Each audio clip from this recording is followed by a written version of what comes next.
राधा स्वामी, राधा स्वामी दयाल की दया, राधा स्वामी सहाय, राधा स्वामी। प्यारी साध संगत जियो, नव वर्ष की आपको बहुत बहुत मंगल कामनाएं, बहुत बहुत मुबारकबाद। नव वर्ष आपके लिए खुशियों से भरा हो, तंदुरुस्ती दे, खुशहाली दे, आपदाओं विपदाओं समस्याओं से बचाए और आपके जीवन को खुशियों से भर दे। आने वाले साल के लिए आप सबके लिए बहुत बहुत शुभकामनाएं और आपके लिए हर रोज़ आने वाला दिन अच्छे खुशियों से भरे संदेश लेके आए और जितने भी परेशानियां हैं वो सभी दूर हो जाएं, कोरोना जैसी बीमारी भी भाग जाए, ताकि सब जिससे त्रस्त हैं निश्चिंत होके अपने जीवन के जो निरंतर कार्य थे उनमें उसी प्रकार से लगें और जीवन सुचारू रूप से चल सके। आज 2021 का पहला दिन है। बीते साल की यादें बहुत हैं। जिस प्रकार से कोई बिजनेसमैन है, कोई भी दूसरे कारोबार करने वाले लोग हैं, वो साल के अंत में अपने कार्य का सारा लेखा जोखा हिसाब किताब जोड़ते हैं, विचार करते हैं, उस पर बीती हुई बातें, घटनाएं, लाभ हानि, सुख दुख, जितने भी उनके सामने जो भी चुनौतियां आई, जो भी परेशानियां रही, जो उनको खुशियां मिली, जो भी उनको दिक्कत परेशानी और तकलीफ़ें उनके साथ घटित हुई, उन सबको याद करता है। जिस प्रकार से एक व्यापारी आदमी अपने व्यापार के हिसाब किताब को जोड़ के सोचता है कि मुझे गए साल में कितना लाभ हुआ, कितना नुकसान हुआ, किस चीज़ के कारण वो नुकसान हुआ, उसकी भरपाई मैं कैसे करूं, और उसके करने के लिए वो अपने भविष्य के लिए योजना बनाता है। बीती हुई बातों से वो शिक्षा लेता है कि जो कार्य मैंने ठीक ढंग से नहीं कर पाया था या जो मेरे से गलतियां हुई थी, उन गलतियों को आने वाले समय में सुधार करूंगा और जिन चीज़ों की कमी के कारण मुझे जो हानि और नुकसान हुआ उनसे मैं हर प्रकार से बचने का प्रयास करूंगा। इसी प्रकार से हमें भी ये विचार करना चाहिए कि हमने बीते साल में क्या क्या किया और जो जो हमने अनुभव किए उनको सोच के और उनके परिणाम को देख के अब जो हमारा भविष्य है उसको सुधारने के लिए, अच्छा बनाने के लिए और उसमें जो हमने कमियां पाई थी उन कमियों को दूर करने का प्रयास करना चाहिए। कुछ प्राकृतिक आपदाएं, घटनाएं जैसे कोरोना जैसी बीमारी थी, उससे बड़े बड़े हमें अनुभव हुए और एक प्रकार की हमारे सामने वो बहुत बड़ी चुनौती थी। जिस चुनौती को आपने अपने संयम से, धैर्य से और आत्मविश्वास से और वचन की पालना करके अनुशासन में रह के उसको हरा दिया। लेकिन अभी भी सावधानी की आवश्यकता है, क्योंकि जब तक वो जड़ से ख़त्म नहीं हो जाता या जब तक उसका कोई इलाज या दवाई या कोई उसके लिए इंजेक्शन वगैरह नहीं ढूंढ लिए जाते, तब तक हमें पूरी सावधानी बरतनी चाहिए। हर इंसान आगे के लिए योजना बनाता है। इसलिए आप सत्संगी भाई बहन जितने भी लाइव सत्संग आप देख रहे हो, आपको भी ये सोचना चाहिए कि हमने नाम लेने के बाद में गए साल में अपने आप में कितना सुधार किया है और कितनी हमने गलतियां खाई हैं, कितनी बार हमसे भूल हुई हैं।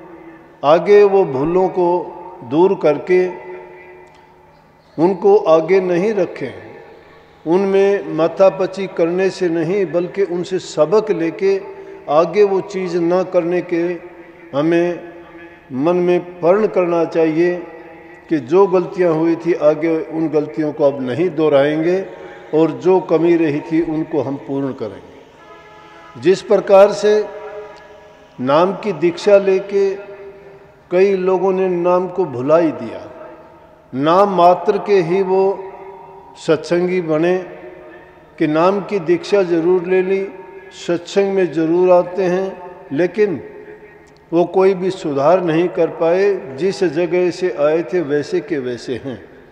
ऐसा क्यों नहीं कर पाए? क्योंकि उन्होंने अपनी आत्म जांच नहीं की। जो इंसान आत्म परख नहीं करता, आत्म जांच नहीं करता, या अपनी ओर वो नहीं देखता है, या अपनी कमियां निकालने की नहीं सोचता है, तो वो कभी भी सुधार की ओर नहीं जा सकता। अगर आप कुछ अच्छा करना चाहते हो, अच्छा बनना चाहते हो और अपने जीवन को ऊंचा उठाना चाहते हो, तो उसके लिए ज़रूरी है कि आप अपनी कमियों को ढूंढें और वो कमियां हैं उन कमियों को दूर करें। जो बीती हुई बातें हैं उनसे हमें शिक्षा और सबक लेना चाहिए। वो सबसे बड़ा एक यूं समझो कि गुरु का ज्ञान है जो हमें आगे ऐसी गलतियां ना करने के लिए संदेश देता है। अपने जीवन को सच्चा, अच्छा और पवित्र बनाने के लिए जो वस्तु हमें मिली है उसके गुणों को पहचानो। ये ऐसे ही नहीं कह दिया गया कि नाम ले लो, नाम ले लो, नाम लेके नाम की कमाई करते नहीं हैं, नियमों का पालन करते नहीं हैं, तो सुधार कहाँ से होगा? संतों और महापुरुषों की वाणी कहती है कि ज्यों पारस के परस से और लोहा कंचन हो, त्यों संतों के संग से जड़ से चेतन हो। कि जिस प्रकार से पारसिक पत्थर होता है, जो लोहे से अगर छू जाता है तो उसको सोना बना देता है। संतों की तुलना उसके साथ की गई है कि आप लोग सत्संग में जाते हो। सत्संग का मतलब होता है सत्य का संग करना, सतगुरु के संग जाना, उनके उपदेश, वाणी, शिक्षा और प्रवचन को सुन के अंगीकार करना, अपने जीवन में उतारना, ढालना, उसको अपनाना। जब उसको अपना लेते हैं तो हमारी भी हालत वैसी ही हो जाती है जिस प्रकार से कोई लोहे का टुकड़ा उस पारस पत्थर के छू जाने से सोना बन जाता है। तो कहते हैं कि अगर उस पारस पत्थर की तरह से हम सतगुरु के पास जाके उनके गुणों को अपनाते हैं तो उनसे कहते हैं कि दुर्मति भाजय तुरत ही चढ़े सुमति का रंग, जो मन वचन कर्म से आए मिले सत्संग।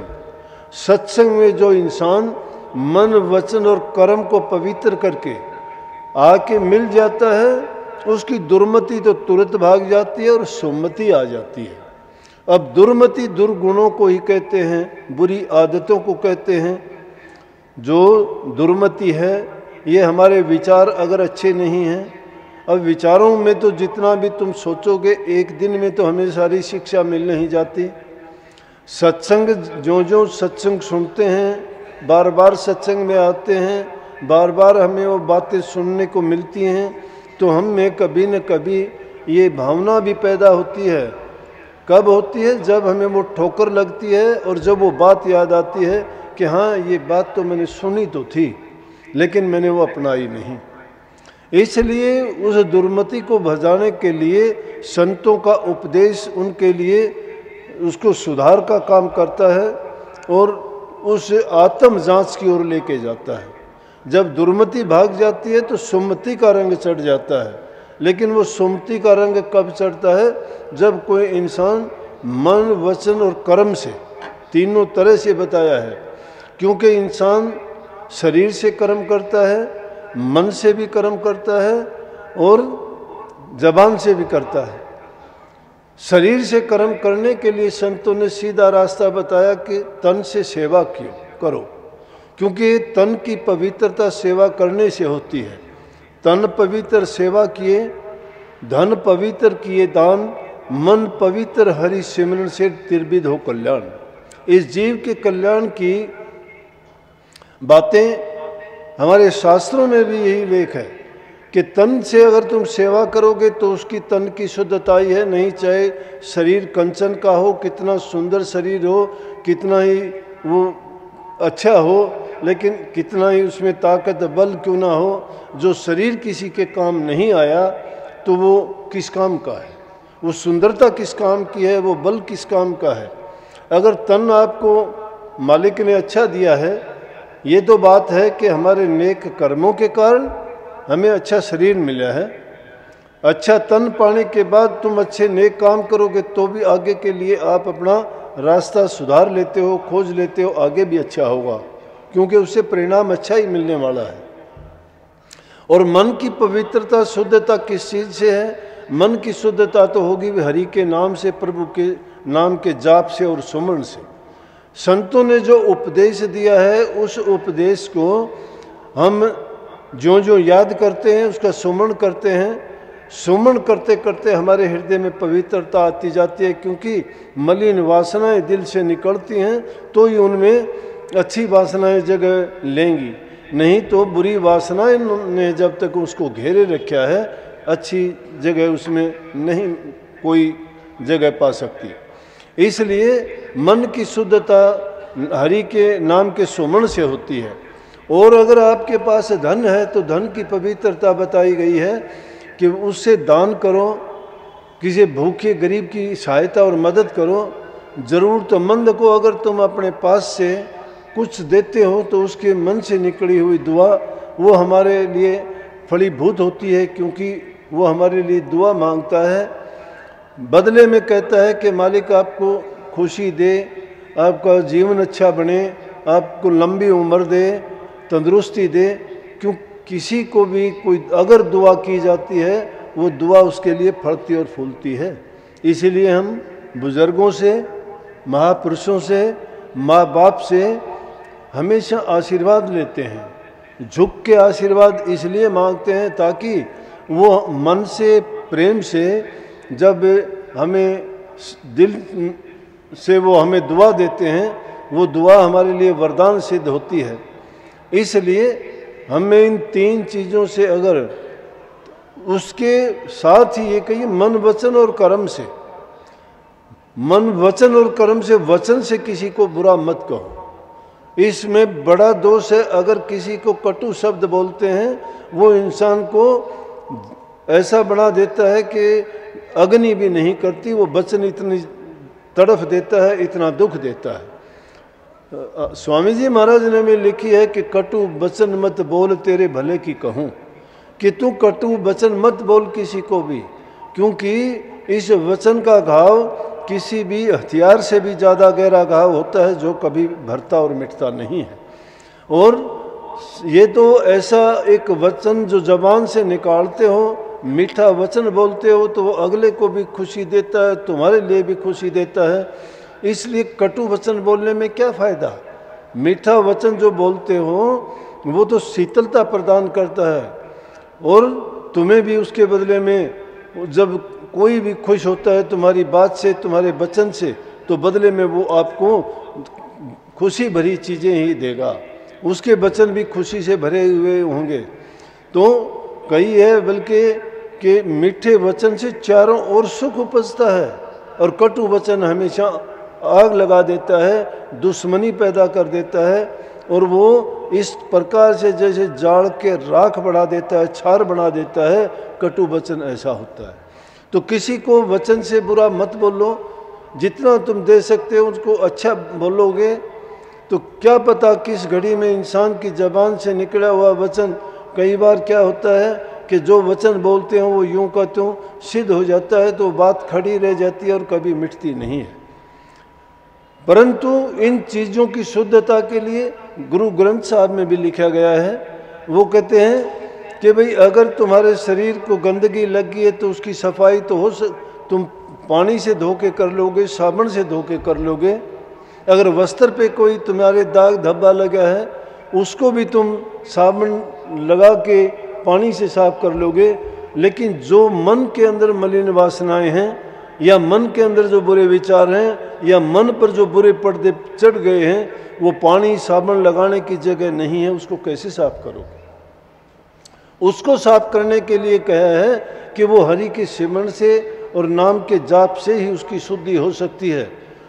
कही है कि भरिए हाथ पर पैर तन दे, पानी धोते उतर सीखे, हुई मोद पलीती कापड़ होए, ले साबण और लइये धोए, हुई ये मति पापों के संग ओ धोपे के नामे के रंग। जो मति तुम्हारी मलिन हो गई है तो वो तो नाम के बिना साफ नहीं हो सकती। इसलिए इस शरीर की शुद्धता सुंदरता तभी है कि इससे हम अगर किसी से दूसरे की सेवा करते हैं। मन की शुद्धता और पवित्रता तभी है कि हम हरि के नाम का सुमरण करते हैं। और धन दौलत हमारा तभी अच्छा है या उससे हमें लाभ मिलता है जब हम किसी की सहायता उससे करते हैं, नहीं तो धन और मिट्टी में कोई अंतर नहीं रह जाता। इसलिए संतों ने कही कि ये उसी प्रकार से लाभ देता है तो उससे जो आदमी की दुर्मति है वो तो चली जाती हैं। अब जहाँ दुर्मति होती है, जिस घर के अंदर सुमति नहीं है कुमति है, दुर्मति का मतलब कुमति है, कुमति का मतलब बुद्धि खराब होगी, वहाँ सब कुछ खराब है। जिस घर के अंदर कुमति है वो समझो नाना प्रकार के दुखों से भरा है, नरक के समान घर बन जाता है। और जिस घर में सुमति है उस घर को समझो कि वो स्वर्ग के समान होता है। सब आपस में प्यार प्रेम से रहते हैं, जबान से अच्छा मीठा बोलते हैं, अच्छा व्यवहार करते हैं, छोटे बड़े की इज्जत कदर करते हैं। और जब ऐसे हालात होते हैं तो उस घर में हर चीज़ में बरकत होती है, शांति वहाँ रहती है, लक्ष्मी का वास होता है।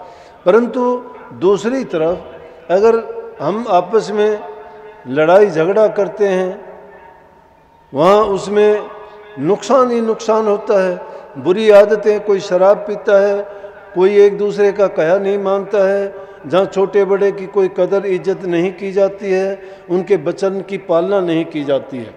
लेकिन थोड़ा उसमें सोचने में भी आता है कि जब ऐसी बात जहाँ होती है वहाँ बूढ़े बुजुर्ग को भी सोचना पड़ता है।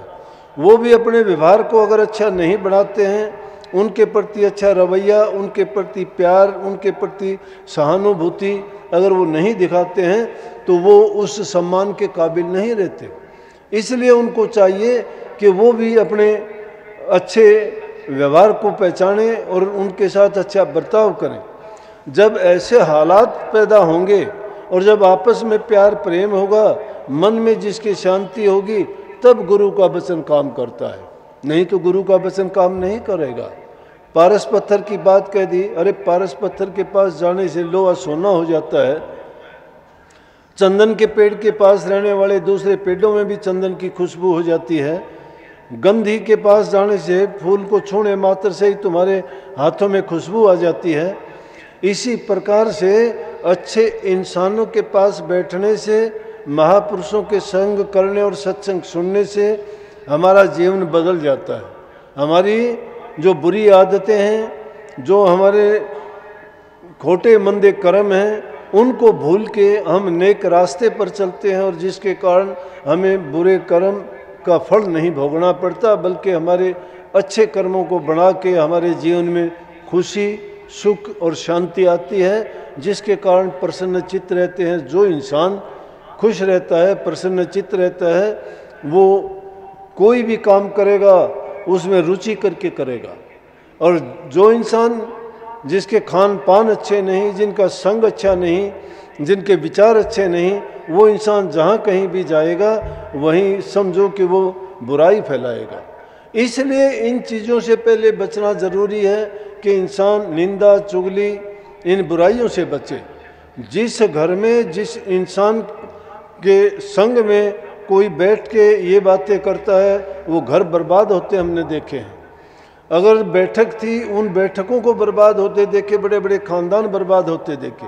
क्यों? जहाँ ईर्ष्या, निंदा, चुगलियाँ होती हैं वहाँ सच्चाई तो होती नहीं। झूठी बातें फैला फैला के वो आपस में उन बातों को जब बढ़ा लेते हैं तो वहाँ फिर अच्छाई नहीं रहेगी, वहाँ बुराई का ही माहौल बन जाएगा। इसलिए बुराई को कभी नज़दीक ना आने दो। अगर हमारे अंदर ये बात आती है तो उसकी हमें आदत पड़ जाती है, जो आदत बन जाती है वो हमारी प्रकृति हो जाती है। फिर हम अगर कोई चीज़ नहीं मिलती तो पूछते फिरते हैं उसका क्या हुआ, वो क्या, उसके क्या हुई। जिन बातों से हमें कोई लेना देना नहीं, जिन बातों से हमें कोई लाभ नहीं, जिन बातों से हमारा कोई जीवन नहीं संवरता। इंसान को दूसरे की बातों में तभी अपना मन लगाना चाहिए या ध्यान देना चाहिए, या तो उसकी बात से उसको कोई फ़ायदा होता हो, या उस बात से उसका कोई संबंध हो, या उस बात से उसको कोई लाभ मिलता हो। जब हमारा उस बात में कोई लाभ नहीं है, जब उससे हमारा कोई संबंध नहीं है, तो उस बात में बेकार का अपना समय बर्बाद करना और मन के अंदर कचरा भर लेना वो हमें बर्बाद ही करता है और परेशानियां पैदा करता है। इसलिए एक सत्संगी को चाहिए अपनी रहनी को अच्छा बनाए। रहनी अच्छा कैसे बनेगी? कि पहली चीज़ है कि वो अपना बारे में जांच करे। दूसरी चीज़ है कि उसके खान पान शुद्ध और पवित्र होना चाहिए। तीसरी चीज़ उसका संग नेक इंसानों के साथ, गुरुमुखों के साथ होना चाहिए। जहाँ गुरु की बुराई होती है, नाम की बुराई होती है, धर्म की बुराई होती है, महापुरुषों की निंदा की जाती है, उस जगह अगर बैठते हो तो तुम्हारा नुकसान ही नुकसान होगा। नेक इंसान तो अगर तुम बुराई करते हो तो भी तुम्हें अच्छा ही देंगे कुछ ना कुछ। जिस प्रकार से, जिस हथौड़े से, जिस कुल्हाड़े से, जिस किसी औजार से तुम चंदन के पेड़ को काटते हो तो भी वो अपनी खुशबू उस काटने वाले औजार में अपनी खुशबू छोड़ देगा, लेकिन वो उसके लिए कोई अपना बुरा नहीं करेगा। महापुरुषों में एक गुण होता है कि वो तो निकम्मे आदमियों को भी अच्छा बनाने के लिए उनमें वो अच्छे गुण भरने का प्रयास करते हैं कि ताकि वो भी एक नेक इंसान बन सके, बुराइयों को छोड़ सके। और मैं तो यहाँ तक कहता हूँ इंसान कोई बुरा नहीं होता है। बुरी चीज़ क्या होती है? बुराइयाँ जो उसने अपने अंदर पैदा कर ली हैं, वो बुराइयाँ उसको बुरा बना देती हैं। और उन बुराइयों के कारण ही तो ये रूह बेचारी तड़पती है। ये बार बार संसार में क्यों आई? कि उन बुराइयों के कारण उसने खोटे मंदे जो कर्म किए, उन कर्म के फल के कारण उसको अलग अलग योनियों में दुख भोगने के लिए आना पड़ा। जिनको लिए इस जीव को डराने के लिए नरकों के दुख दिखाए गए, इसको अच्छा बनाने के लिए स्वर्ग और बैकुंठ के अच्छे और खुशियाँ दिखाई गई कि अगर तुम गंदे मंदे कर्म करते हो तो जीव नीची योनि में जाएगा, गंदी योनि में जाएगा। नेक कर्म करने वाला इंसान, और नहीं तो कम से कम अगर उसको स्वर्ग बैकुंठ नहीं मिलते तो वापस अगर इंसान के चोले में आएगा तो भी वो दुखी नहीं होगा। परंतु इंसान क्या है कि जब तक इसको चोट नहीं लगती है, जब तक इसको ठोकर नहीं लगती है, समझाने से नहीं समझता, लेकिन जब ठोकर लगती है तब इसको थोड़ी सद्बुद्धि आती है, इसको याद आती है कि वास्तव में मैंने ऐसा कर्म किया था। कितने इंसान ऐसे मिले होंगे जिन्होंने इस बात को अच्छी तरह से कह के उन्होंने कबूल किया कि जब उन्होंने अपनी दशा देखी और अंत समय में किया कि हाँ मैंने ये अपने कर्म का फल पाया, मैंने ऐसा कर्म किया था इसीलिए मेरे साथ ऐसा हुआ। 5-7 आदमी तो मुझे भी ऐसे मिले हैं जिनसे मैंने पूछा उनकी हालात को देख के, भाई क्या हुआ ऐसा? बोला कि क्या होना था जी, ये मैंने ऐसा कर्म किया था। और उन्होंने अपना कर्म बता भी दिया, मैंने ये किया था, उसके बदले में मेरा ये हुआ। एक आदमी की मैंने देखा आँख फूट गई, मैंने उसका हाल चाल ही पूछा था, बोला देखता नहीं है अब मुझे। मैं बोला क्यों, क्या हो गया, क्यों नहीं देखता? मैं बोला मैंने गलती की थी, एक बार मैं अपने ऊँट का हल जोत रहा था, गुस्से में मैंने आके और उसको जब एक उस छड़ी से मारा तो वो उसकी आँख पे लगी, उसकी आँख फूट गई। आज बोला कि उसके बदले में मेरी आँख फूटी हुई है, मैं वो भोगता हूँ। इसलिए इंसान को जितने भी महापुरुषों ने वाणी सुनाई, चाहे वो आपको चेताने के लिए हैं या आपको डराने के लिए हैं। डरावनी और भयानक वाणी इस जीव को इसलिए बताई जाती है ताकि ये भी अपने उन खोटे कर्मों में जिनमें फंसा हुआ है उनको सुन के अपने कर्मों को शोध ले, सुधार ले और उन बुरे कर्मों में फिर ना पड़े।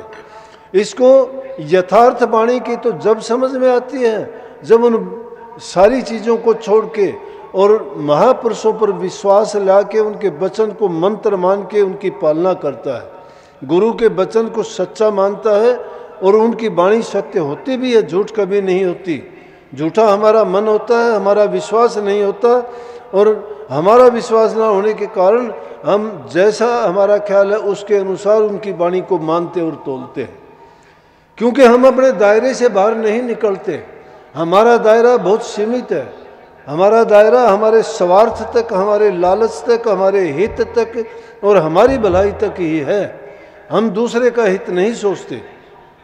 लेकिन महापुरुषों का दायरा तो बड़ा होता है, वो तो आते ही दूसरों के लिए हैं, अपने लिए नहीं। अब दूसरों के लिए, एक इंसान के नहीं सभी जीवों के कल्याण के लिए सब जीवों पर दया करते हैं। इसीलिए कहते हैं कि हिंसा मत करो, अहिंसा परमो धर्म बताया गया कि अहिंसा परम धर्म है। किसी भी प्रकार की हिंसा ना करो, ना शरीर से करो, ना जबान से करो, ना मन से करो। मन से भी हम बहुत हिंसा करते हैं, किसी के बारे में बुरा सोचते हैं, मन की हिंसा है। जबान से किसी को बुरा कहते हैं, जबान की हिंसा है। शरीर से किसी को कष्ट दुख देते, शरीर की हिंसा है। इसलिए किसी की हिंसा ना करो। जब किसी की हिंसा नहीं करोगे तो आपको नेक कर्म करने की ही आदत पड़ेगी, और जो नेकी के रास्ते पे चलता है ना, वही भक्ति के रास्ते में सफल और कामयाब होता है। क्योंकि पवित्र मन जहाँ नहीं होगा, पवित्र विचार नहीं होंगे, उसमें पवित्र विचार नहीं होंगे, वो आदमी कभी भी आगे बढ़ नहीं सकता है। प्रभु पवित्र है। उस पवित्रता को पाने के लिए, उसमें जाने के लिए हमें स्थूल से सूक्ष्म की ओर जाना पड़ेगा और सूक्ष्म से भी हमें पाक साफ और पवित्र बनना पड़ेगा। और वो पवित्रता किस चीज़ में है, जो अभी बता दी गई, उन तीनों चीज़ों को पवित्र जब कर लेंगे तो हमें हमारे रास्ते में कोई बाधा नहीं है।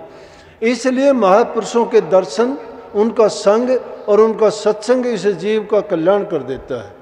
बार बार जब उनके पास जाते हो, उनके दर्शन करने से शांति मिलती है, उनके वचन के सुनने से हमारे भ्रम भ्रांतियाँ निकलती हैं मन की, उनकी जो हमारे लिए उपदेश और शिक्षा होती है उसको अपनाने से हमारे रास्ते की जितनी बाधाएं हैं, चाहे वो सुमन की हैं, चाहे वो ध्यान करते वक्त हैं, और चाहे वो हमें अंतर में चढ़ाई करते वक्त दिक्कत पेश आती है। अब हमें चाहिए कि सबसे पहली सीढ़ी उसमें नाम के सुमरण की है।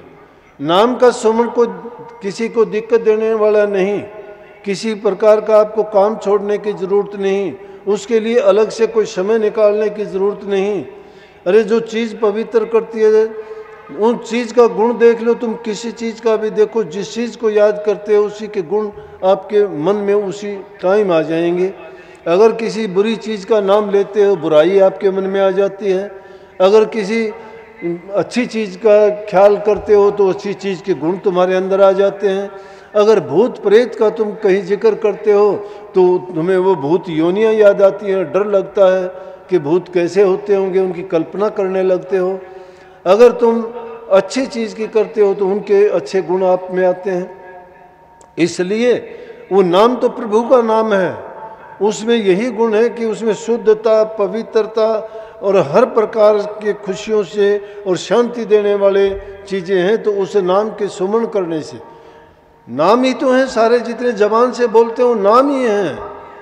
एक नाम किसी की पहचान है, एक नाम उसका गुण है, एक नाम वो उसको उससे मिलाने वाला और जोड़ने वाला है। जिस चीज़ का नाम नहीं, जिसको हम जानते नहीं, किसको नाम किस पहचान से जानोगे, नाम पहचान है।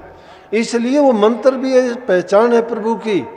और उसका जब सुमरण करते जाओगे, जो जो अभ्यास करोगे उसका, तो उसकी गुण, उनके दर्शन पाने के लिए भी हमारे मन के अंदर अपने आप ही उनकी कल्पना होने लगेगी, उनका ख्याल आने लगेगा। तो कई बार कई सत्संगी आके बोलते हैं, कहते हैं जी मेरा ध्यान नहीं लगता। मेरा सुमन नहीं बनता। अब सुमन बनाने के लिए दूसरा कौन आएगा कि जो काम आपका है वो तो आपको करना पड़ेगा, दूसरा कोई नहीं करता। अब ये कहते हो गुरु करेगा, गुरु ने जो काम करना था गुरु करता है, गुरु करता है, आप नहीं करते। अगर तुम्हारा ख्याल सच्चा है तो गुरु तुम्हारे अंग संग तुम्हारे साथ है, पल पल में साथ है।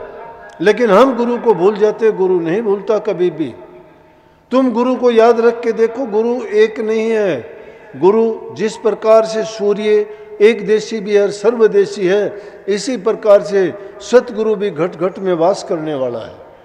सतगुरु तुम्हें उससे परमात्मा से जोड़ने वाली कड़ी का काम करता है। परमात्मा तुम किसी ने देखा ही नहीं, लेकिन उसको दिखाने वाला, उसको लखायक, उसको बताने वाला, समझाने वाला, उस घर को आप पहुंचाने वाला ही सतगुरु है। जब सतगुरु से हमने रिश्ता जोड़ लिया, उन पर पूरा यकीन विश्वास हमारा हो गया, तो उनका हर चीज़ का अनुसरण करना चाहिए। हाँ, पाखंडी गुरु है, ठग गुरु है, लुटेरा गुरु है, तुम्हें भ्रमों में डालता है या तुम्हें आडंबरों में फंसाता है, उस गुरु को छोड़ते हुए देर ना करो, नहीं तो तुम्हारा अकाज होगा। ये आपका जीवन बहुत बहुमूल्य है, एक एक पल की कीमत बहुत ज़्यादा है, नहीं तो आपका व्यर्था चला जाएगा। इंसान का चोला बड़े हमारे नेक कर्मों के कारण पिछले कितने जन्म हमने लिए होंगे। 84 में चक्कर काट के ये जीव घूमते घुमाते हुए मुश्किल से इसको ये अवसर मिला है, और ये अवसर इस तरह वाले पाखंडों में फंस के, झूठे गुरुओं की टेक बांध के, या काफ़ी लोग कह देते हैं कि जी मेरा तो गुरु, मैं तो उसको मानता हूँ। किसको मानता हो? जो बीते समय के गुरु हैं। वो तो आके आपके सामने खड़े नहीं होंगे। वक्त की 3 चीज़ काम देती है, वक्त का गुरु, वक्त का हकीम और वक्त का हाकिम। वक्त के गुरु से तुम्हारा प्यार नहीं, पिछले गुरुओं की बांध और टेक, वो तुम्हें कुछ ना बताने वाले, ना आने वाले, ना समझाने वाले, तुम्हारे मन से कल्पना करके तुम कुछ भी सोचो, कुछ भी करो। हाजिर से हुज्जत और गैब की तलाश। जो हाजिर है उससे तो हुज्जतबाजी करते हो, और जो गायब है उसकी तलाश करना चाहते हो। ये कहाँ लिखा है? कौन उसमें सफल होगा, कामयाब होगा?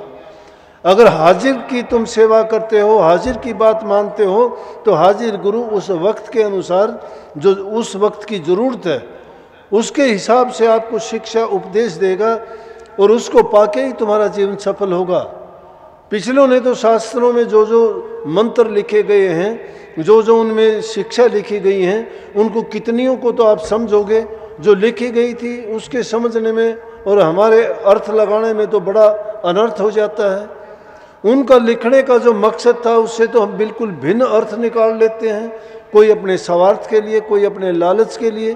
और फिर सभी लोग इतने पढ़े लिखे भी नहीं हैं कि उस भाषा का अनुवाद कर सकें, समझ सकें। उन शब्दों के जाल में फंस के ये जीव भ्रमों में पड़ जाता है। कई किताबों के कीड़े हो जाते हैं, कहते हैं मैंने भागवत को पढ़ लिया, गीता को पढ़ लिया, शास्त्रों को पढ़ लिया, मुझे इतना ज्ञान है। अरे ज्ञान का क्या करोगे? तुम उस ज्ञान को क्यों नहीं पढ़ते जिससे तुम्हारा जीवन संवर जाएगा? ये ज्ञान की बातें तो क्या है कि इस हमारे मस्तिष्क में वो बातें भर लेंगे, हम उन बातों से ही हर चीज़ को, जीत हार का, तर्क वितर्क का, या उनसे क्या करेंगे, लड़ाई झगड़ा ही पैदा होगा और कुछ नहीं होगा। लेकिन जो नाम की भक्ति करते हैं उनके मन के अंदर शांति आ जाएंगी, और वो सब पुस्तकों का, सब ग्रंथों का, सबका सार है। उस सार को बताने वाला, इसीलिए क्यों कह दी कि गुरु गूंगा, गुरु बावड़ा, गुरु देवन का देव। गुरु गूंगा बावड़ा कोई किसी की मदद थोड़ी कर सकता है, लेकिन गुरु गूंगा बावड़ा का है जो संसार की तरफ से जिन्होंने अपनी जबान को बंद कर लिया है, और जो मालिक की भक्ति उनका गुणगान करता है, वो गूंगा है। गुरु बावड़ा मतलब संसार की चीज़ों में जो उसकी चतुरता नहीं है। दुनियादारी के लोग होंगे ना, वो दुनियादारी की बातों की चतुराई, हेरा फेरी, छल कपट, बेईमानी, इन चीज़ों में अपनी बुद्धि को लगा के और भरम जाते हैं। इसलिए इस अपनी बुद्धि पर, मन पर, चित्त पर इन चीज़ों का भार ना डाल के एक ही चीज़ को अगर साध लोगे तो एक साधे सब सधर, सब साधे सब जा, कहें कबीर सोच समझ मन माँ। एक के साधने से सारी चीज़ें सध जाती हैं, और सबको साधना चाहते हो तो सब की सब हाथ से निकल जाती है, पल्ले कुछ भी नहीं रहता। कबीर साहब कहते हैं कि इस बात को मन में सोच के और समझ के पक्का करके अपने हृदय में रख लो। इसलिए वैद भी वक्त का काम देगा। अगर पिछले वैद्यों का, डॉक्टरों का, कोई धन्वंतरी वैद्य का नाम ले तो उनसे इलाज नहीं होगा। आज के डॉक्टर से इलाज होगा। आज की बीमारी पिछली बीमारियों से भिन्न है। उन जमाने में ये बीमारियां नहीं होती थी और उनका इलाज भी देसी जड़ी बूटियों से हो जाता था, मिट्टी पानी से हो जाता था। आज क्योंकि हमारा शरीर, हमारे विचार और जिस प्रकार का आज वातावरण है उसमें हमारे खान पान में सब में केमिकल है, पानी में है, दूध में है, अनाज में है, फल में है, सब्जियों में है। तो जब सारी चीज़ों से हमारा शरीर उन्हीं चीज़ों से निर्मित है और उसको दवाई कोई भिन्न देते हैं तो उसमें हम किस प्रकार से उसका इलाज कर सकते हैं। तो वक्त का जो डॉक्टर होगा वही उसके अनुसार हमें दवाई देगा तो ही हमारा इलाज हो सकता है। और वक्त का जो हाकिम होगा, बादशाह, राजा, उसकी जो गीत गाओगे, उनसे संपर्क करोगे तो ही हमारा वो हित कर सकता है, उससे ही हमें कुछ मिल सकता है। अगर बीते हुओं का नाम लेके हम कहते हैं उनसे मिले, नहीं हो सकता। मेरे पास 2 लड़के आए, एक आके कहने लगा, बोला जी क्या करूं, बेचैनी रहती है। मैं बोला भाई जवान लड़का है, बेचैनी का कारण क्या? मैंने बोला नहीं जी, मैं भक्ति करना चाहता हूँ। बहुत अच्छी बात है, लेकिन भक्ति करने के लिए तो बेचैनी नहीं, विरह होनी चाहिए। जिस इंसान के दिल में विरह है, विरह वाले के दिल में तो प्रेम होगा। प्रेमी के बिना विरह पैदा नहीं होती। लेकिन प्रेमी को भी जिस चीज़ से प्रेम हो वो ही उसके सामने रख के किया जाए। अगर आपको भक्ति का प्रेम है, भक्ति की विरह है, तो आपके सामने गुरु होना चाहिए। संसारी किसी चीज़ की विरह है तो उस चीज़ के लिए उसमें आपका मन लगना चाहिए। कहने लगा नहीं जी, मेरे मन में तो हमेशा ही वो फलाने गुरु रहते हैं। आपने देखा उसको? बोला नहीं। जब नहीं देखा तो वो कहाँ से आ गए? मन की कल्पनाओं से कुछ भी कर लो, ये कल्पनाएं हैं। कल्पनाओं के सागर में डूबते हो दिन में सपन देखने के समान है। सपन कभी सत्य नहीं हुआ करते। सपन मत देखो, बल्कि उसको आप अमली जामा पहनाओ जो भी सोचते हो, लेकिन ऐसी चीज़ों को सोचो जो कर सकते हो। अब जो चीज़ें कभी होने वाली नहीं है उसके बारे में तुम कहो कि ऐसा हो जाए, ऐसा हो जाए, ऐसा हो जाए, लेकिन वो बेरा है कि तुम्हारी सामर्थ्य से चीज़ वो बाहर है, वो नहीं हो सकती। जो इंसान के निमित्त है, इंसान को वही करना चाहिए, क्योंकि प्रभु ने आपको सोच समझ के ये शरीर दिया है। लेकिन ये कुछ होते हुए भी आपको सबसे अच्छी चीज़ समझ, अकल और बुद्धि दी है, और उस बुद्धि से आप काम लेके जो आपके पास अच्छे साधन हैं उनसे पूरा अपना लाभ कमा सकते हो। और उनमें से मुख्य काम जो था वो यही था कि ये 84 में फंसा हुआ जीव माया के जंजाल से तभी निकल सकता है जब ये महापुरुषों की शरण में जाके उनसे नाम की दीक्षा लेके नाम की कमाई करे, अपने जीवन को पवित्र बनाए और इस जन्म मरण के बंधन से छूट जाए। जन्म मरण के बंधन से क्यों छूट जाए? कौन चाहते हैं? सुखी लोग कितने हैं? कौन कहते हैं? वो कहते हैं कि क्यों छूट जाए, हम तो दुनिया में रहना चाहते हैं। लेकिन वो कब तक कहेंगे ये बात? सुख किसी को भी नहीं है। ऊपर से सुखी दिखाई देते हैं। धनवानों को देखो तो दुखी है, निर्धन है वो दुखी है बेचारे। अगर कोई संतान वाला है वो दुखी है, बेसंतान वाला भी दुखी है। जिसके पास कुछ नहीं वो भी दुखी है, जिसके पास सब कुछ है वो भी दुखी है। धनवानों के कोर्ट कचहरियों में मुकदमे चलते हैं, निर्धन रोटी के लिए तड़पते हैं। किसी के पास किसी चीज़ की कमी ना होते हुए भी उनकी लालसा नहीं भरती है, और कईयों को उन चीज़ों को पाने के लिए बेचारों को तड़प लगी रहती है। इसलिए जीवन में सुख कहाँ है? सुख है परमात्मा के नाम में। जब मालिक को याद करोगे वो सब चीज़ों की संतुष्टि कर देता है। संतोष जब तक इंसान को नहीं आता तो तब तक वो तृष्णाओं और इच्छाओं के सागर में डुबकी लगाता रहता है। मन की तरंगों को रोकना बड़ा कठिन है। ये दुश्मन हमारे अंदर में ही बैठा है जो हमें कदम कदम पर इधर से उधर और भगाता फिरता है। पूरी जिंदगी हमें इन्हीं चीज़ों में घुमाते घुमाते अपने रास्ते से भटका देता है, जिसके कारण ना हमारे हाथ, वो कहते हैं ना कि दुविधा में दोनों गए माया मिली न राम। वहाँ ऐसी दुविधा हो जाती है कि ना ही सुखी जीवन जी सकते हैं और ना ही जो काम के लिए आए थे वो काम कर पाते हैं। इसलिए भाई ये मत सोचो कि मैं कर नहीं सकता, हम खूब कर सकते हैं। हम में सब में वो ताकत प्रभु ने दी है, लेकिन उसके लिए ये कहा गया है कि जब तक अपनी सोई हुई शक्ति को नहीं जगाओगे, वो शक्ति आपके अंदर है, कहीं खोजने की जरूरत नहीं। जिसको अंदर में ही खोजना ढूंढना है, लेकिन वो छिपी हुई है।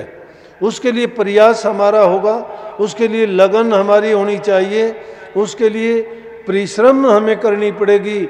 आत्मबल और आत्म शक्ति को उसके पाने के लिए हमें लगाना पड़ेगा। जब तक हम आत्मसात अगर करना चाहते हैं तो आत्म बल लगा के और अपनी आत्मा की शुद्धि के द्वारा और आत्म चेतन होके ही उसको पा सकते हैं। वो चेतन शक्ति वो हमारे अंदर में ही है और अंदर में ही चढ़ाई करनी है, जो आपको दीक्षा के टाइम बता दी जाती है कि किस किस दौर से हमें गुजरना है। उनका पहला दर्जा नाम का, मैंने कहा था, नाम का सुमरण चलते फिरते खाते पीते बैठते उठते कहीं भी कर सकते हो। किसी को दिखाने सुनाने की बात नहीं। कईयों की शिकायत होती है कि जी नाम लेने से मुझे घर वाले रोकते हैं। घर वाले नहीं रोकते, तुम उसका खुद ऐसा नाटक करते हो दिखाने का कि मैंने नाम ले लिया, मैं ये करता हूँ वो करता हूँ। नाम किसी को कोई मना नहीं करता, अच्छे रीति रिवाज से किसी से मना नहीं करता। कोई लोग कहते हैं कि जी मुझे मंदिर में ले जाते हैं, मैं नहीं जाना चाहती। क्यों, तुम्हारा मंदिर में जाने से क्या होता है, किसने मना किया है? हम तो किसी मंदिर में जाने से मना नहीं करते, हमें तो मंदिर दिखाई देता है, जाते हैं। महापुरुषों की जहाँ आस्था के केंद्र हैं लोगों के, क्यों नहीं जाओ? जाओ, वहाँ पे जरूर जाओ। तुम वहाँ जाने के बाद में अच्छे ही ख्याल होंगे, तुम्हारा कुछ बिगड़ता घटता नहीं है। विचारों की संकीर्णता मत रखो, अपने तुम्हारा इष्ट है उसको मन में रखते हुए जहाँ कहीं जाओ अपने इष्ट को मन में रखो। जहाँ बंदगी करते हो, कबीर साहब वाली बात है कि जहाँ जाते हो अपनी बात को लेके जाओगे, तुम्हारे सामने जो तुम्हारा इष्ट होगा, मत्था तुम उस जगह झुकाते हो लेकिन सामने तुम्हारा गुरु होगा, उसको अपने मन में रख के मत्था रखो और कहो कि आपने मुझे अच्छा अवसर दिया कि मैं इस पवित्र जगह भी पहुँचा। कबीर साहब कितने कहते हैं कि जहाँ जहाँ जाऊँ सोए परकम्मा, जो करूँ सो सेवा, जो सोऊँ सो करूँ दंडवत पूजूँ और न देवा। जो भी काम मैं करता हूँ वो सारे के सारे उनके निमित्त होके करता हूँ, फिर गलत और बुरा क्या है? तो ये इंसान की छोटी बुद्धि की बातें हैं, उनमें ना पड़ के आलोचना के पात्र मत बनो। घरों में इन्हीं बातों को लेके आपसी झगड़े होते हैं। वो वहाँ का सत्संगी है, उसका वो गुरु है, मेरा ये गुरु है। मैं तो कभी किसी से कहता नहीं कि तुम किस गुरु के आए हो, क्यों आए हो। मैं तो ये कहता हूँ चाहे तुम किसी भी गुरु के हो, नेक रास्ते पे चलते हो, नेक काम करते हो, हमारे से अगर कोई पूछना है और हमारे से तुम्हारा कोई भ्रम या भ्रांति या तुम्हारा कोई भी मन के अंदर कोई बेसमझी की बात है और हमारे से सुलझती है, तो चाहे आप किसी गुरु को मानो, किसी धर्म को मानो, हम आपको वो बताएंगे। नहीं पता होगा तो कह देंगे हमें नहीं पता है। तो ये इन बातों में ना पड़ के नेक कर्म करो, प्रभु के नाम का सुमरण करो, उसी में तुम्हारी पवित्रता है। घर गृहस्थी में रहते हुए किसी की हक हलाल की कमाई को ना छीनो, उनके साथ धोखाधड़ी कपट से मत बरतो, सच्चाई के रास्ते पे चलो, अपना कमा के खाओ, नेक कर्म करो, बूढ़े बुजुर्ग माँ बाप सास ससुर की सेवा करो, छोटे बड़ों से अच्छा बर्ताव करो, जबान से मीठा बोलो, तुम्हारा जीवन शुद्ध और पवित्र होगा और घरों में खुशियाँ ही खुशियाँ होंगी। जब इन गुणों को अपना लोगे तो मैं कहता हूँ कि तुम्हारे तो उठते बैठते सोते जागते सपन में भी आपको परमात्मा दिखाई देंगे, गुरु दिखाई देगा, तुम्हारी शुभ भावनाओं के अच्छे सपन आएंगे। और जिनकी मलिन भावनाएं हैं, जिनके विचार अच्छे नहीं हैं, उनके तो जिसके कहते हैं ना कि कर्म फूट गए, उनके कर्म फूट जाते हैं। कर्म फूटने का मतलब दुर्मति उनके हृदय में बस जाती है, और दुर्मति दुर्गति की ओर लेके जाती है, अच्छा कभी नहीं हो सकता। उनका परिणाम हमेशा ही बुरा होता है, क्योंकि उसने अपने अंदर उन बुराइयों को ही भर लिया, वो बुराइयां ही बाहर भीतर वही आएंगी। एक चीज़ अच्छी है तो उसको जहाँ से भी पकड़ोगे अच्छाई देगी, और एक बुरी चीज़ है उसको जहाँ कहीं से भी टिटोलोगे उसमें से दुर्गंध ही आएगी। इसलिए दुर्गंध वाली चीज़ को तो दबा ही देना चाहिए और अच्छी शुद्ध पवित्र चीज़ को अपनाना चाहिए। सबका यही है कि सब अच्छी चीज़ को चाहते, बुराई को कोई नहीं चाहता। फिर इंसान बुराई को क्यों चाहता है? इसको मिलता क्या है? ये कभी नहीं सोचता कि उसको बुराइयों से मिलता क्या है। उससे जिस चीज़ से नुकसान होता है उन चीज़ों को क्यों वो अपनाना चाहता है, क्यों नहीं उनको छोड़ना चाहता? जिस चीज़ से उसको खुशी, इज्जत, सम्मान, शांति, सुख मिलता है, संतोष मिलता है, उन चीज़ों को ही उसको अपनाना चाहिए, जिससे उसका जीवन भी सुखी हो और जिन लोगों के साथ बैठना उठना हो उनको भी वो सुख देगा। सुख बांटो, सुख दो और सुख लो, सुखी रहोगे। सतगुरु का यही उपदेश आप सबके लिए है। मालिक आप सबको सुख दे, शांति दे, खुशहाली दे। ये आने वाला साल में आप अच्छे अच्छे प्रोग्राम बनाओ। जो जो गलतियां हैं कि हमने नाम का सुमरण नहीं किया, हमने भजन करना छोड़ दिया, हमने अभ्यास नहीं किया, हमने ध्यान नहीं किया, तो हर एक सत्संगी को चाहिए कि सब बुराइयों से बाहर निकल के नाम के सुमरण में अपने मन को लगाए। अवश्य ध्यान में जरूर बैठे, चाहे वो 2 मिनट के लिए बैठो। 2 मिनट के लिए भी बैठना शुरू करोगे तो भी आपके पास बहुत कुछ इकट्ठा हो जाएगा। पहली दूसरी क्लास में हम पढ़ा करते ना तो बड़ी अच्छी बात थी, जब तो उसका मतलब नहीं समझते थे, अब याद आती है। जब ख्याल जाता उन बातों की ओर तो उस कायदे में होता था कि एक एक यदि ईंट जोड़ो तो तुम महल बना लोगे, एक एक यदि अक्षर सीखो तो तुम बन जाओगे विद्वान, एक एक यदि पैसा जोड़ो तो तुम बन जाओगे धनवान। अरे एक एक पल के लिए भी तुम नाम का सुमरण करोगे तो भी विचार करके देखो कि एक साल के अंत में आपके पास कितना उसका नाम का सुमरण का धन इकट्ठा हो जाएगा। भक्ति रूपी धन ही हमारा साथ देगा और कोई चीज़ हमारे संग साथ चलने वाली नहीं है। इंसान की भलाई बुराई भी उसकी यहाँ जिंदा रखती हैं। रावण ने दुष्टता और बुराइयाँ की थी, आज तक उसकी सज़ा खत्म नहीं हुई। असली को जला दिया, उसके बाद भी पुतले बना बना के फूकते, उसके कुकर्मों का अंत ही नहीं हुआ। लेकिन नेक इंसान जो नेकी करके जाते हैं उनके नेक गुणों की कभी कमी नहीं होती, उनको हमेशा उनके गुणों को याद किया जाता है। तो गुरु महाराज की तो यही शिक्षा है। मैं तो इस बात को बहुत अपने आप को भागी समझता हूं कि ऐसे संत सतगुरु मिले जिन्होंने जीवन को बदल दिया। क्या पता नहीं तो क्या होना था, क्या हो जाता, लेकिन अब हमें बहुत खुशी है कि उन्होंने हमें वो धन और वो दौलत की चाबी सौंप दी, जिसकी चाबी लगाओ खोलो और कितना ही बरतो, कितना ही खर्चो और कितना ही कुछ करो। लेकिन जो गुरु की आज्ञा का तो पालन नहीं करता, छाप तो गुरु की लगा ली लेकिन कर्म दुष्टों वाले नहीं छोड़े। दुष्टता जो नहीं छोड़ते हैं फिर गुरु का और उसका क्या लेना देना। इसलिए दुष्टता छोड़ो। दुष्टता जो आदमी छोड़ देता है तो गुरु के घर का है। अब गुरुमुखों की बुराई करता है और नाम गुरु का लेता है, कहाँ गुरु का हुआ वो? जिस गुरु के शिष्य की वो बुराई करता है वो गुरु का हुआ क्या? किसी की बुराई मत करो, नहीं तो सजा मिलेगी।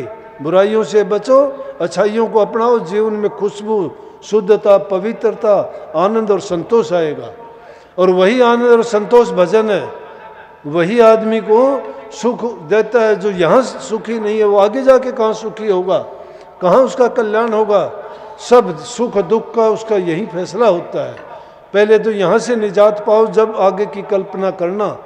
आगे आने वाले साल के लिए अगर हमारे अंदर कोई कमियां हैं तो उन कमियों को सुधारने का प्रयास करना चाहिए। जिंदगी का भरोसा नहीं, आज है कल को नहीं रहेगी। जब तक है नेक कर्म करते चलो, जाने के बाद कोई याद रखेगा। कोई अगर किसी धर्मशाला में भी रुक के जाता है और उसको गंदा करके जाता है तो दूसरा आने वाला मुसाफिर देखता है तो उसको गालियाँ देता है। अगर कोई नेक कर्म और अच्छा इंसान है और जिस जगह पे रह के गया उसकी साफ सफाई करके गया है, तो आने वाला भी कहेगा कि कोई इसमें अच्छा मुसाफिर रुका था, देखो कितने अच्छे ढंग से इसको छोड़ के गया है। ये दुनिया मुसाफिर खाना है, हम इसमें मुसाफिर हैं, पहले भी आते रहे हैं, हम भी आए हैं, हम भी उसी तरह चले जाएंगे। दूसरे गए थे, लेकिन यहाँ कचरा बखेर के नहीं जाना, नेकी करके अच्छाई करके ऐसा एक संदेश दे के जाएं जिससे आने वाले लोग हमें याद रखें कि यहाँ कोई आए थे और उन्होंने ये काम किया था, और उनके अच्छे गुणों को हमेशा के लिए जब याद करेंगे वो लोगों के दिलों में हमेशा जिंदा रहेंगे। चाहे शारीरिक रूप से चले जाएंगे, लेकिन उनके गुण और वो जो भी अच्छे कर्म हैं वो हमेशा जिंदा रहेंगे। इसलिए अपने सिद्धांतों को जिंदा रखो, और लेकिन ये ना करो कि शरीर को तो खुशी चाहते हो लेकिन सिद्धांतों को डबो देते हो। सिद्धांत जो डबो देता है वो इंसान खुद बर्बाद हो जाता है। इसलिए नेक कर्म करो, नेकी के रास्ते पे चलो, भजन बंदगी करोगे तो तुम्हारा जीवन शुद्ध और पवित्र होगा। सबको बहुत बहुत आशीर्वाद। राधा स्वामी।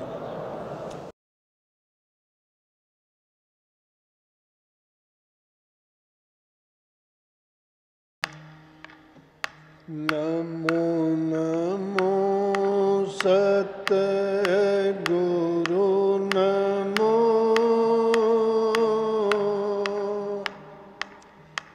नमन करूं जी हर बार, चरण कमल में राखियो,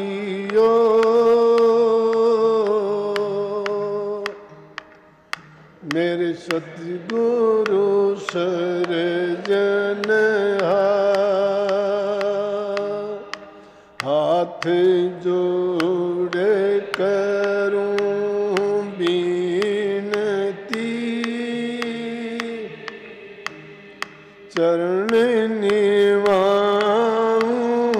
सी, सतगुरु तारा चंद महाराज,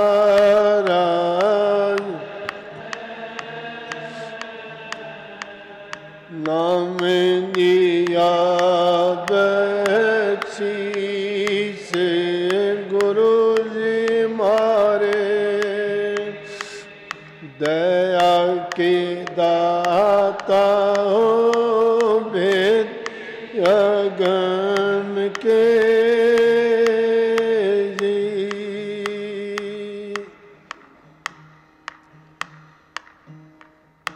दया करो मेरे साईया,